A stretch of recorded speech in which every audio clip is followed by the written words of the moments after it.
Hello, magandang gabi po, magandang umaga kung saan ba ngayon sulok ng mundo. Ngayong araw nito ay Sabado, hapon na pala ito ngayon dito sa Pilipinas kung saan makinasulok ng mundo. Itong gagawin ko ay wala na po itong intro kasi hindi tayo marunong mag-intro, no editor. May kaunting kaalaman lang ko sa inyo na sasabihin sa inyo mga ka-idol. Ito po ang, sino po ito nakakilala ng ganitong dahon? Ito po dahon ng, ito po ay dahon ng abukado mga ka-idol, dahon ng abukado. Marami ang nakakaalam nito na ang dahon ng abukado ay dahon lamang. Ngunit ito ay mabisa, ito ay pinakamabisang gamot. Saan ito na pinakamabisang gamot mga ka-idol? Ito ay mabisang gamot ito sa mga nag-LBA mga ka-idol. 100%. Pag ginawa mo ito, tanggal ang LBA mo. Kagabi lang ngayon, nag-LBA ako eh. Ngunit ito lang ginawa ko. Wala, tanggal agad. Ano po ang gagawin natin? May napanood kasi ako nung nakarang araw sa video ng isang vlogger sa Facebook at ang sabi niya may kinuha sa na puno ng saging. Bilib na ako sa puno ng saging, ngunit kapag dito sa Manila maghanap ka pa ng puno ng saging, anak ko po, baka kasuhan ka pa pag ginawa mo yan, binunot mo puno ng saging dito. Bira lang na tumutubo mga saging dito, bubunutin mo pa.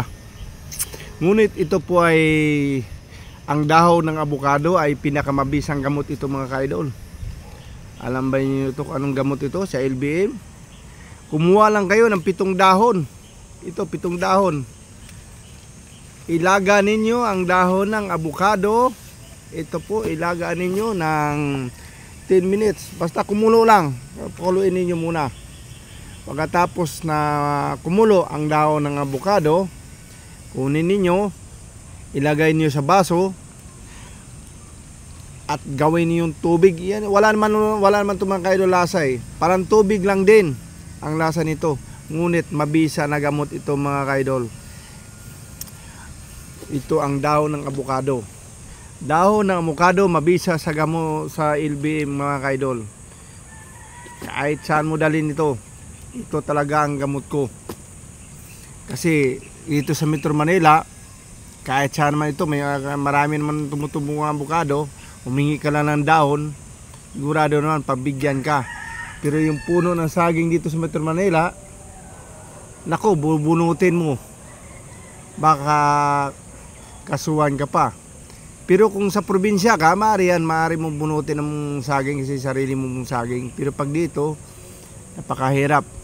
Pero pag itong dahon ng abukado lang ang gawin mo, epektibo. Hingi ka lang, pagbigyan ka sigurado nila, at sigurado gagaling ang sakit mo. At yan lang po mga ka-idol.